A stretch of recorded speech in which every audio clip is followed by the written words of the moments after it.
This is Matt Dabbs at Discipleship.org, and I have the pleasure of talking with Todd Wilson. Todd was the founder of Exponential, and he stepped out of that to work with Renew Movement as the directional team leader. And we were just talking about his role. It kind of defines it as like a strategic missionary for church planting. And so, can you give us a little information on what that means? Sure. Uh, the mission that we had at Exponential, and Exponential is a church planting advocacy group. So it doesn't plant churches, but it advocates for church planting amongst all the networks and denominations. So our mission at Exponential, which links to discipleship.org, was to see at least 16% of U.S. churches planting churches. And the significance of 16% is sociologists recognize what you call a tipping point, that when you can get the tipping point of a population behaving a certain way, the rest of the population will soon follow. And so in this case, another way of saying it is the 16% tipping point is normative behavior. If you can get the normative behavior of at least 16%, which would be represented by the pioneers, the leading edge groups, you're going to see the rest of the population start to move that way. So, And if you were so to say like an iPhone or something like that, like when innovation that's comes, that's exactly right. you know, Embracing a new product, you get that first 16% of early adopters and pioneers to embrace it, it will likely become a new normative behavior. So when you've got a behavior that's not normative, but you'd like to see it become normative, we've got to try to move to what sociologists would say is a tipping point of getting to at least 16%. So our mission at Exponential was to move from less than 7% of U.S. churches to seeing greater than 16% of churches reproducing, so that church planting would be a normative measure of success on the U.S. scorecard. Linked to discipleship.org and disciple making, the national studies in disciple making show that less than 4% of U.S. churches have a culture of disciple making. So applying the same idea, we would have to see the needle move from less than 4% of churches having a disciple making culture to 16% or more of churches having it, which I know we'll really unpack that more in this conversation. But the idea of being a strategic missionary with church planting, I came to the conclusion that on that 16% mission for church planting, as weird as this is going to sound, I could have a greater potential impact to the 16% mission being outside Exponential, not being the CEO, having to worry about operational issues and conferences and all the different things, and instead work with, I'll call it a portfolio of different ministries, all of whom could impact the 16% mission, so that I'm championing the 16% mission across a broader range of different ministries. So Renew Movement is the one near and dear to my heart. It's a theologically centered network. I'm the directional team leader. That would be one of the things in the portfolio of work to impact that 16% mission, is starting a new theologically centered church planting network with that eye toward reproduction. and we're looking toward the forum with the church culture where everybody is a disciple who, has disciple making culture in the churches and personal disciple making culture, in May 1 and 2. And so it's kind of like looking toward that and driving toward that further conversation in May in Indianapolis. That study that you mentioned had a couple other kind of eye-opening statistics, and that's all pre-COVID too. I don't know if you want to say anything about, are things better or worse post-COVID? Because that was 2019. It was like just about to crack open with COVID. Yeah. Well, there's a couple of things you could say on the timing of the COVID piece. Let's come back to the study and just talk COVID for a second and then come back to the study. So, yes, the study was pre-COVID, the 4% number. I would say if you look at what was happening going into COVID, there were a bunch of trends in the church that were already happening. Attendance was generally declining. There was a growing sense that network denominational leaders were spending more effort for less return. Generally there's a trend, and COVID accelerated the trend is one way to think about it. We saw a forced acceleration. Well, one of the trends going into COVID was a renewed interest in disciple making. How just sort of that, how do we do better at it? And now all of a sudden, with all the challenges of COVID, it amplifies that question. How do we do better with disciple making?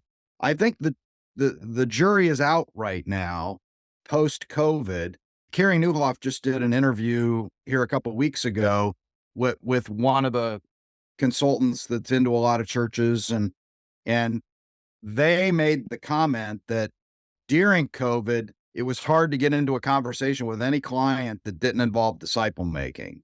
Now that COVID's over, there's sort of a snapping back to, the growth orientation, programmatic growth without the disciple making conversation as much. So I think the COVID impact right now is a big question mark. A lot of people were optimistic during COVID that, man, we're more decentralized now. We can't meet. We've got to look at new creative things. That sort of puts you into the zone of thinking more about disciple making. Well, now post COVID, you've got some amount of consolidation going on where there's a whole bunch of churches that aren't making it, but there's a consolidation going on to the more growth oriented churches pre COVID that they're sort of snapping back to the, oh, where's the next campus? Oh, what's the next building? Oh, what's the next program? And because they appear to be larger and more healthy with momentum, I think you get a lot of transfer growth at this point post COVID. That's not necessarily conversion growth that's happening. So I'm not an expert on all of that. I think there's a big question mark on that part of the trend of what's happening.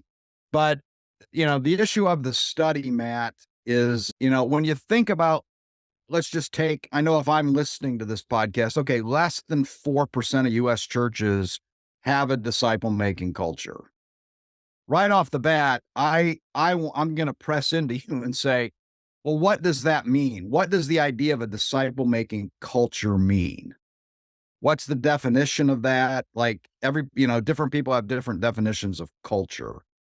And so I think that's what leads us to several of the other findings in the study, help bring to life even dimensions of what the culture piece are. So let's start with the finding that found pastors generally have an overinflated understanding or optimistic view to the disciple-making activity in their church. They think things are going better than what it actually is. And so I think a lot of people listening are probably like, yeah, I can see how that would be the case. And I think it kind of points to another finding. So I'm going to talk about two findings at once here. Let's take the scenario, a lead pastor or a teaching pastor. I'm going to make up a number, but let's say that they average 30 hours a week preparing, practicing, and delivering a sermon on Sunday morning. That pastor, when they take the survey, is going to see that 30 hours as a disciple-making activity. Now, they go 5 hours into different staff meetings and different things. There's a planning meeting for an outreach event coming up. Literally, Matt, a pastor who works an average of 40 to 50 hours a week might never have a single meeting relationally with a person during the week in a disciple-making relationship, but still view all 40 to 50 hours of their time that week linked to disciple-making activities. Now, in some ways, that's appropriate, but in the ways that it's not appropriate, it points to a second finding, which is one of the biggest obstacles to a disciple-making culture is you got to ask the question, what's our growth engine in the church? And right now, the prevailing operating system in the U.S. church, the primary growth engine is an institutional programmatic growth. Whether you want to say it revolves around a Sunday morning experience or it's outreach events or it's marketing, or if we just go back to the formula, we'll call it the franchise model, that even a non-Christian could go take the model and build a church. all those activities that you do, at the heart of all those activities, if you really boil it down, is our growth engine in the model of the prevailing operating system of church is an institutional programmatic growth. And that's why what activity in the church that's on the calendar, whether it's a staff meeting, sermon preps, whatever the thing might be, if your primary growth engine is an institutional programmatic growth, then you're going to see any activity you participate in as leading towards growth in the church.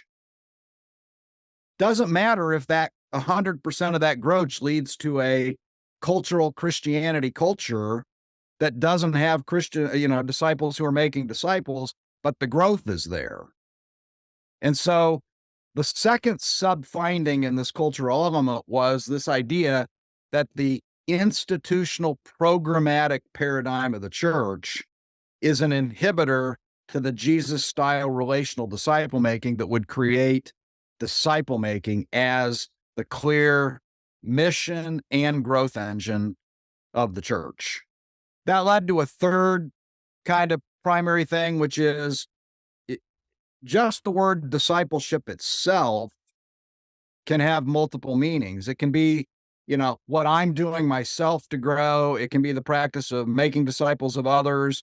And so I'm going to use my own words here, but the third sub-finding would be you could take a bunch of terms that we use in discipleship and disciple making and do a poll with 100 people of what those words mean. And what we would find is there's not commonly understood words and definitions, that the people's answers would be widely varied. Of what one person thinks of one thing might be what another person thinks of something else. It's one of the things I really appreciate about Discipleship.org. Discipleship.org tries to have a set of language and vocabulary that stays consistent, that's biblically rooted. But if you take those three sub-findings, Matt, of pastors tend to overinflate what they think's happening. And the big reason why is because we have an institutional programmatic way of growth, so that just about anything I spend my time on, I can see it as a disciple making activity. But now we're back to, well, what's the definition of disciple making? Is disciple making really an outreach event that we do in the community, or where does it fit in the vocabulary of things? And what we have to be careful of, and I'm going to bring it back to the culture piece, is we can end up with a whole lot of staff teams that are super busy doing good activities toward the growth of the church, and we're not really making disciples. Mm-hmm. And that's where this idea of culture, a disciple-making culture, makes biblical disciples who reproduce. And so functionally, if I'm just really kind of being pragmatic and functional here, if the average church would go look at how, no matter what their size is, the last 10% of the additions to the church, how the last 10% came, it's going to link into one of three paths. It's going to be biological growth. There's a child of somebody who's already there that gets baptized. There's going to be transfer growth. Somebody, didn't like the thing at another place. They're looking for it. They transfer, but it's not their original conversion. Or there's going to be conversion growth. And obviously, we're interested in the conversion growth category and what we're talking about for a minute. But even within the conversion growth category, then, if the average church looked at how the last 10% came into the attendance ranks, first question is, how does it split between biological growth, transfer growth, and conversion growth? And what we're going to find is the majority of it is biological and transfer growth. That's what the average church is going to find if they're really honest about it. But now we go look at the conversion growth. And the question we've got to ask within the conversion growth category is, how did those people come to know Jesus? And what role did Jesus-style disciple making play in it? Did they come to know Jesus because they got a postcard and then they come and heard a great sermon and you know what? We need to do that. That's a great thing, but that is a programmatic institutional growth pattern there. And the problem becomes reproduction. The average person in the church cannot reproduce that conversion. The reproduction of that conversion only happens institutionally. And now we're into the cycle of the institutional part of this that keeps us away from the relational part of it with relational style disciple making. And what we're going to find in the average church right now, if people just honestly will go do it, is the breakdown of biological transfer conversion, and then looking within conversion, how much of it is institutional conversion and how much is relational disciple making. By far, the minority of conversions are going to be, we'll say the minority of growth is going to be in the relational disciple making side, which is what highlights the less than 4% of churches have a relational disciple making culture. Yeah, that's really good. So, and then we have the professionalization of the ministry, the lack of the priesthood. You got the guy up front who's on the stage and he's elevated and he's got the message and he's studied and learned. So he knows how to do gospel proclamation. He knows how to do discipleship. Like us peons over here didn't get trained in all that stuff, like leave that for the professionals, with the messaging. And then I think for me on the side of having been a preacher in churches, it's like you're always looking for a new spin, a new way, something creative. And it makes things so complicated that I think a lot of people feel like, I don't know if I can really share that message. There's so much to it. It's like, that you kind of have a us and them separation in the church of the clergy and the laity and the paid and the lay and all that kind of stuff that kind of, it's not maybe a huge piece, but it is an institutional piece that I think feeds into some of what you're talking about. Yeah. I think, Matt, if let's start with the definition of culture for a minute. Like, whether you put the word disciple making culture or church planting culture or friendly culture, whatever you want to put as the word on the front of culture, like, what's culture when we're talking about an organization? And I think it's helpful to unpack or at least have a framework, a working framework of what we do. This is what I love about the upcoming Discipleship.org conference in May is it's all about creating a culture of disciple making. So the idea of what culture is, but let's sort of dissect what culture really means for a minute. I think no matter what kind of culture you're looking at, when I think culture, I think alignment, that there's an alignment of all the people, the resources, the things in the organization are aligned to something.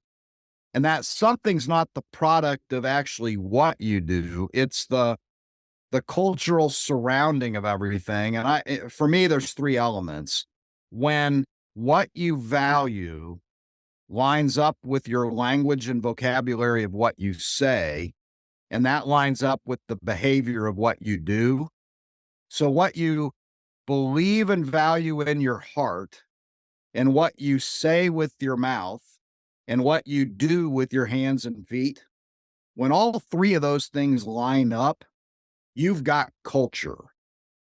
So let's, at that high level for a minute, I want to link back to what you're saying about, the priesthood of all believers. And boy, when you've got this institutional thing with a bunch of professionals and how does it work?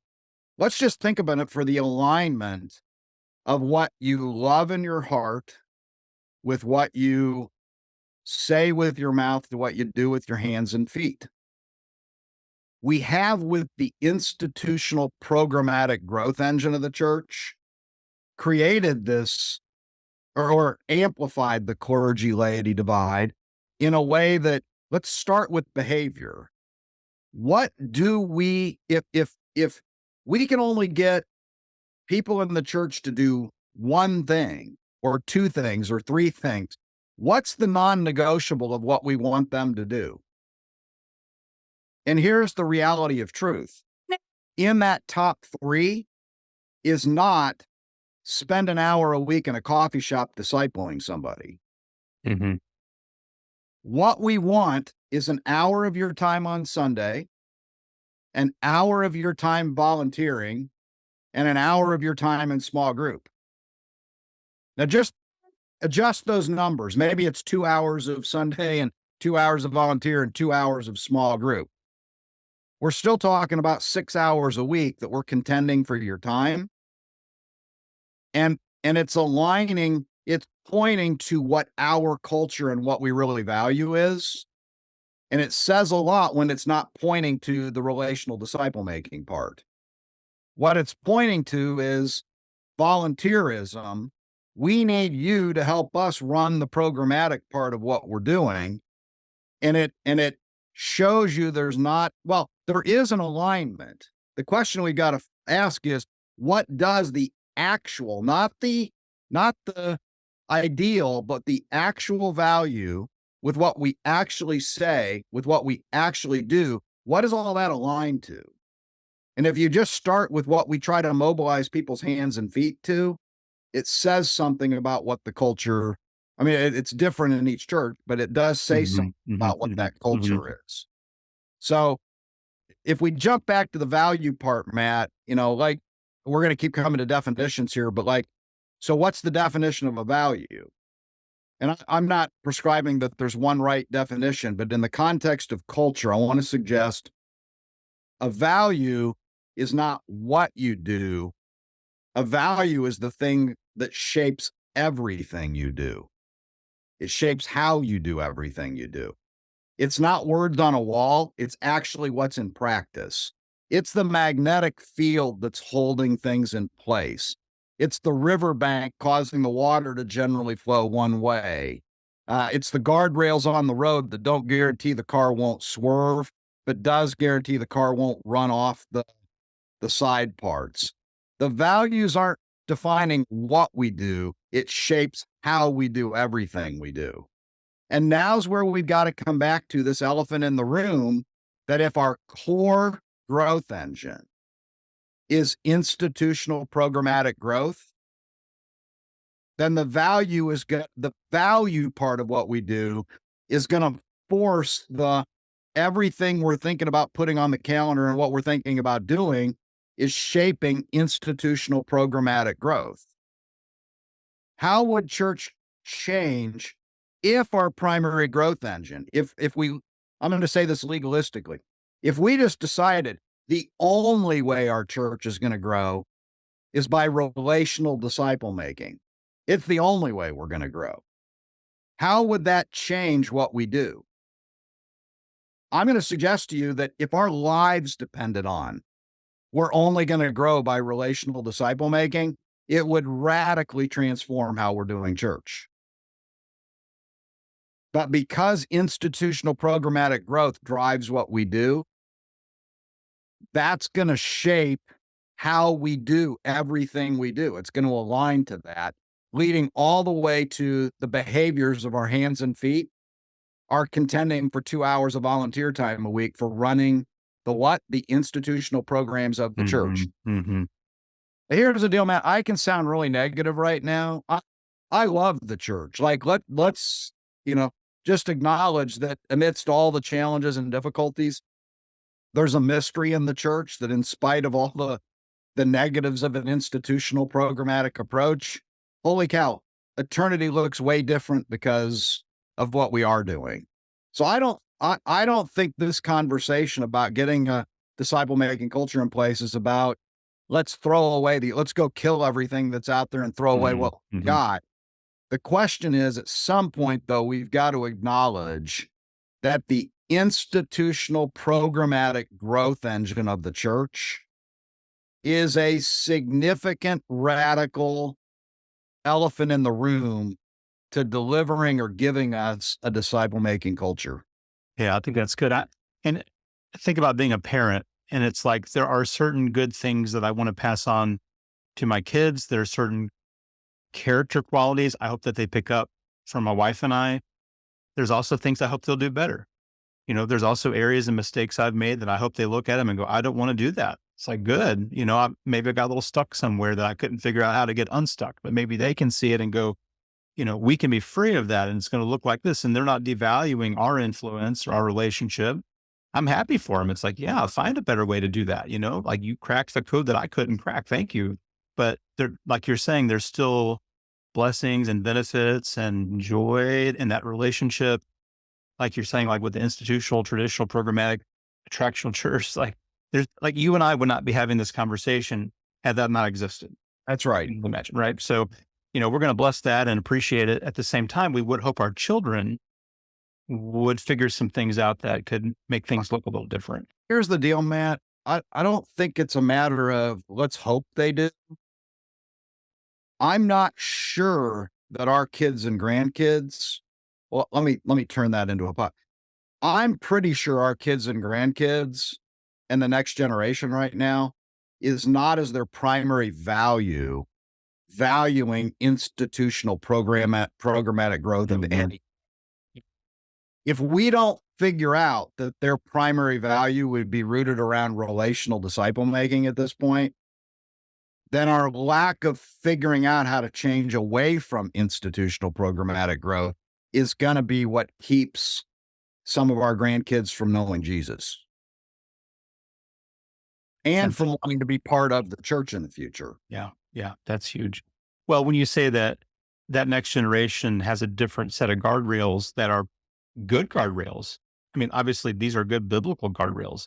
We often get caught up on, oh, they have these horrible guardrails, take the church into Timbuktu or whatever and all this kind of stuff. But what it sounds like you're seeing and experiencing is quite healthy. And it's probably unavoidable that the church is going to go there. If those next iterations, the generations, like that's what they're embracing, it's going to go there. Like we can kick against the goads, but it's like, man, why not tee it up? Like, why not bless it? And yeah, I, I think that, again, my take, I think we are in a bit of a chaotic time in terms, not just COVID and other things, but if we were to go unpack of the last 30 years of the Americanization of the church growth movement and say, what are the shaping values? What are the values? Let's even say of the seeker sensitive movement, of the mega church movement.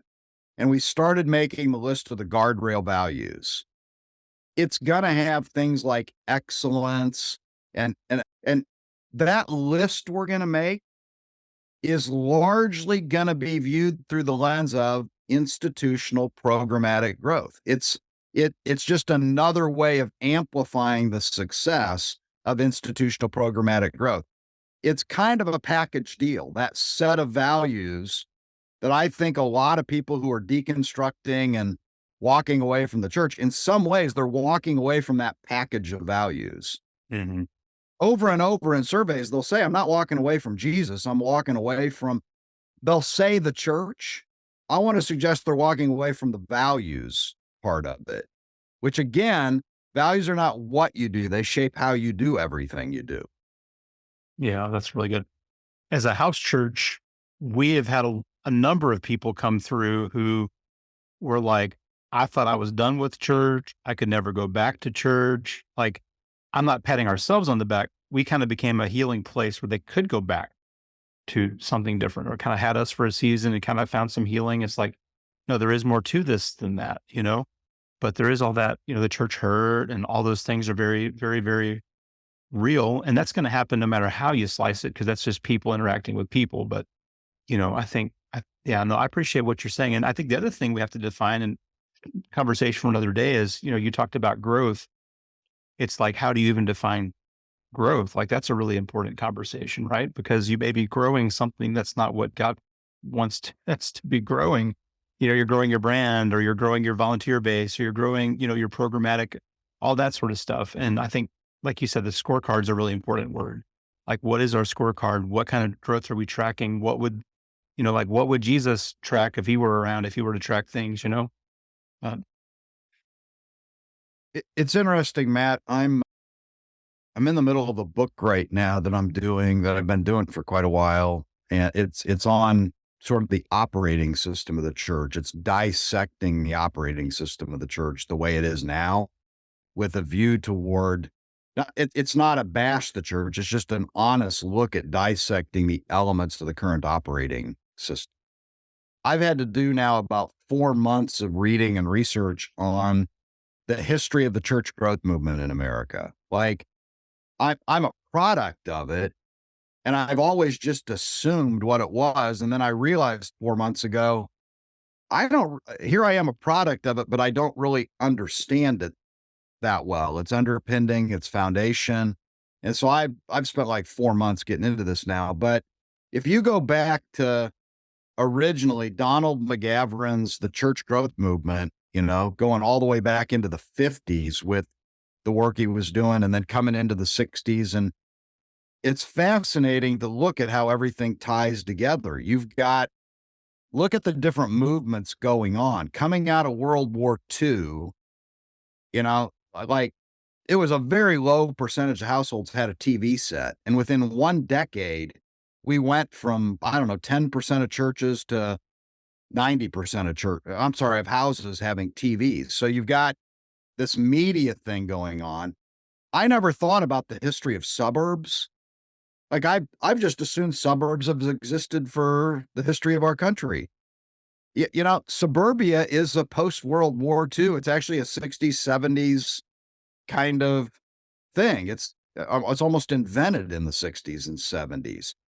And so you take all these different things happening. You could put an overall title on it of the consumerism movement. Mm-hmm. In reality, the 60s, if you look at everything from the percentage of single versus double household income to debt to, suburbia, there is absolutely 60s and 70s. And I'm highlighting 60s and 70s because it's the timing of the birth of Donald McGavran's church growth movement. And if you go back to the underpinnings of it, this is what's been fascinating to me. His definition of growth, he himself was part of leading and starting 15 churches, not with a total between all 15 of 1,000 people.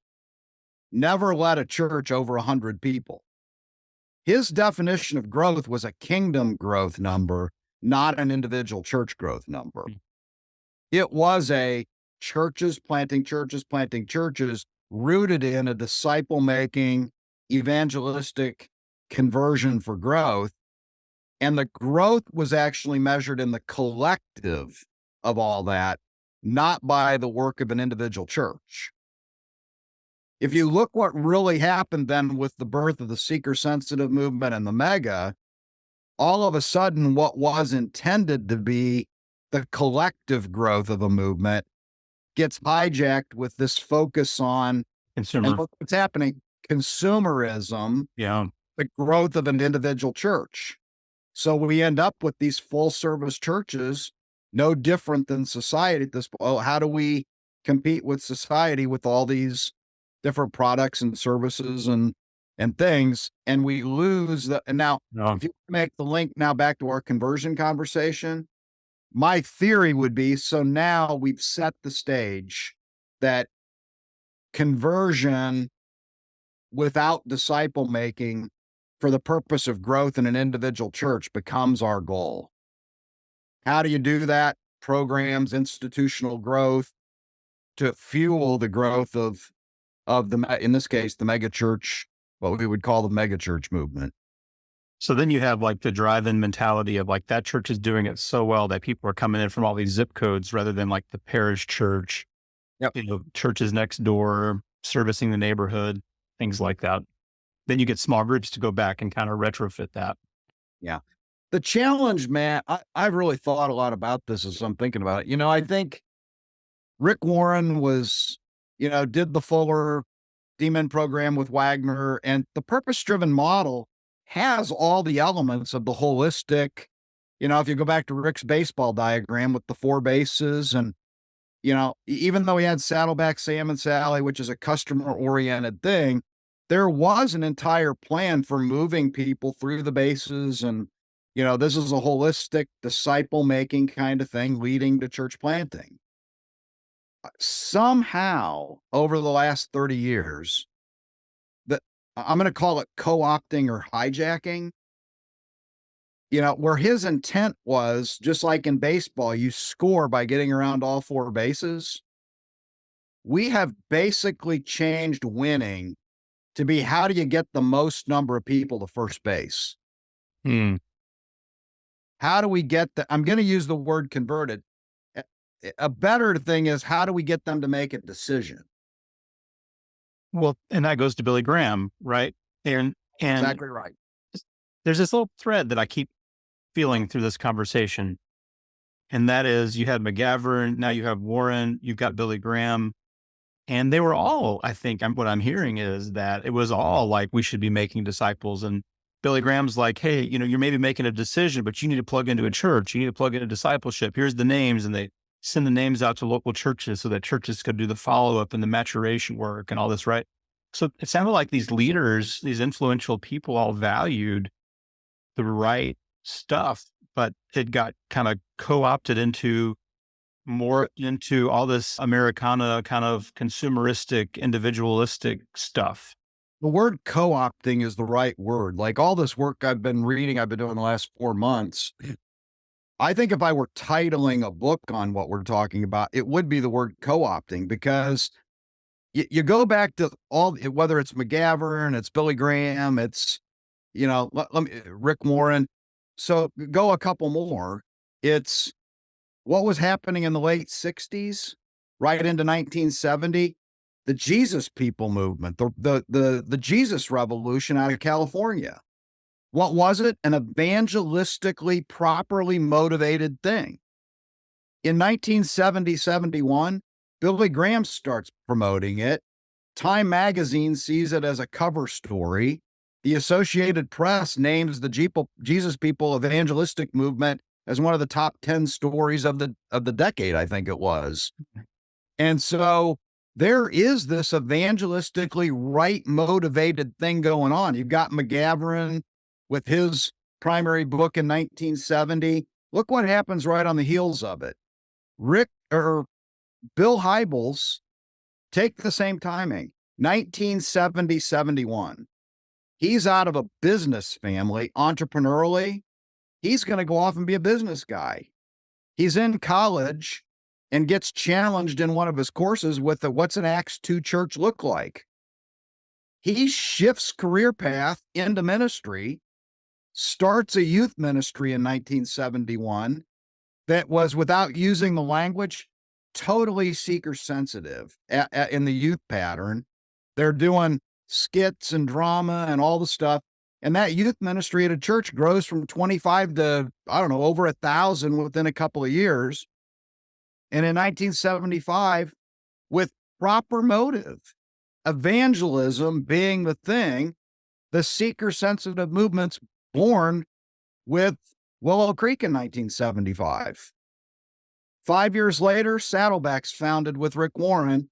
And you look at the good intentions of that whole decade, and you say, now, how has that translated into this study that less than 4% of U.S. churches have a disciple-making culture?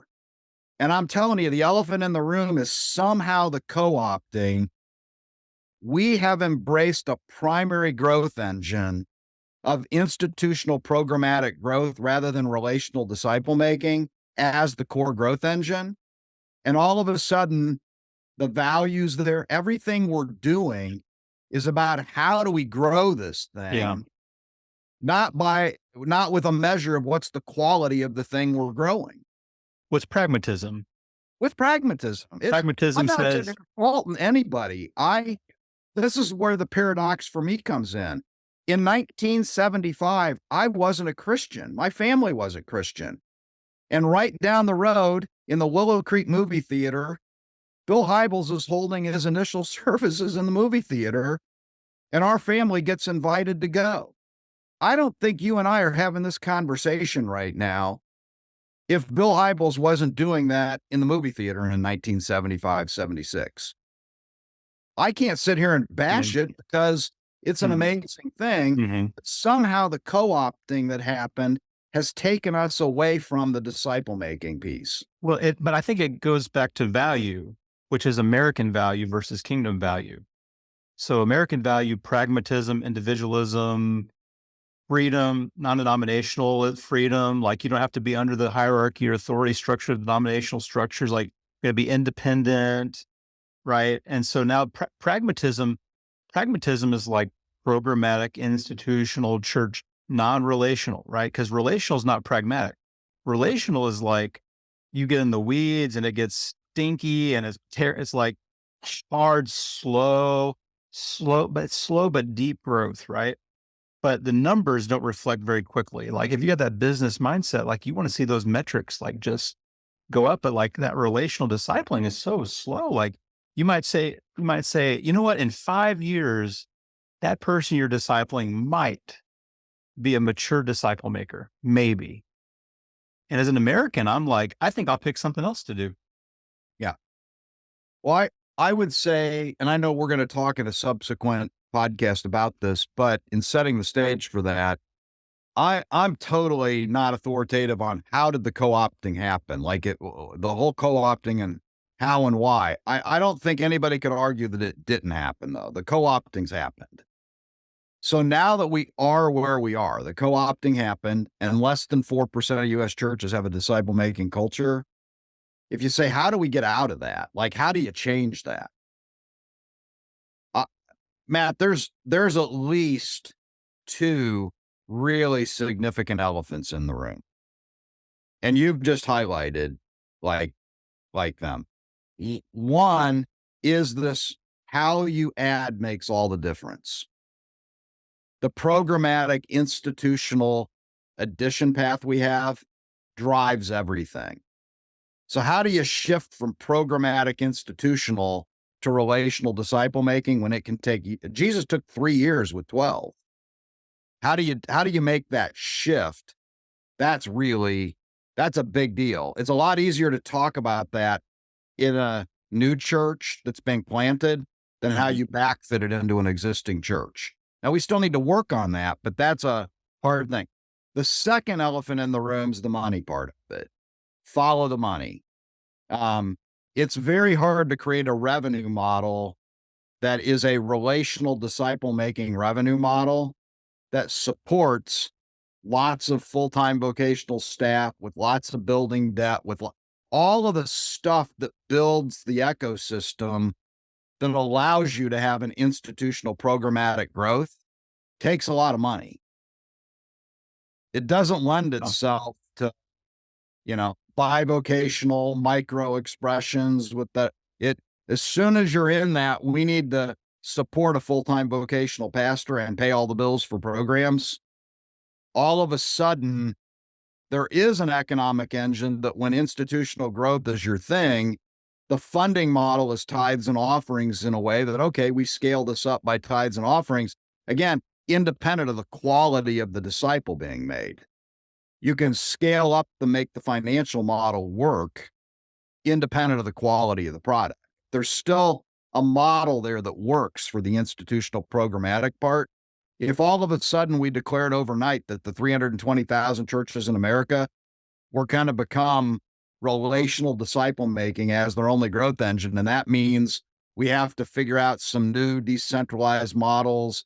It means all the staff or most of the staff have to go to bi-vocational instead of full-time vocational.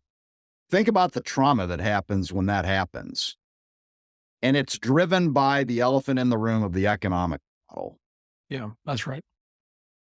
Yeah, I mean, I'm like we talked about before the recording, that's personally the path that I'm on right now. And it's a little scary. It's a little stressful. It's, like it's a walk of faith. It has to be based on some pretty deep convictions. I'm not patting myself on the back. I'm just saying it can be a rough go for sure.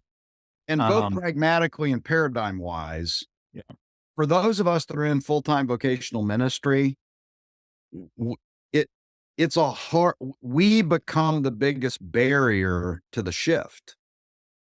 While there's an army of people waiting to be mobilized that aren't in the mode of trying to figure out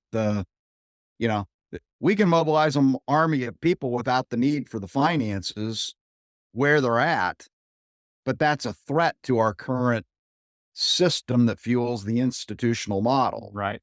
Because now their volunteer hours are. That's the insanity of. Yeah. Well, once you take away their volunteer hours from the program and put it over into relational disciple making training, they're not going to be able to run the children's ministry anymore. Right. And the double whammy in that, they won't be able to. But if we were flipping the role of the church to equip them as everyday missionaries to go live out their calling in the workspace, we don't know how to do that in general as a church. We actually don't know how to do that. We're not positioned to do it. Yeah. That's the double whammy. The paradigm of the institutional programmatic church is so deeply ingrained that it's hard to get away from. But even if we can start pulling ourselves away from it, are we in the current paradigm equipped and trained to train the people we want to mobilize to go do what we're talking about? Now, again, if we can talk about experimental methods and the church plants of the future and how do we get, that's what we've got to do for our grandchildren and great grandchildren, is recognize that the paradigm that is the co-opted paradigm we're in, it's a constraint and a barrier to the future.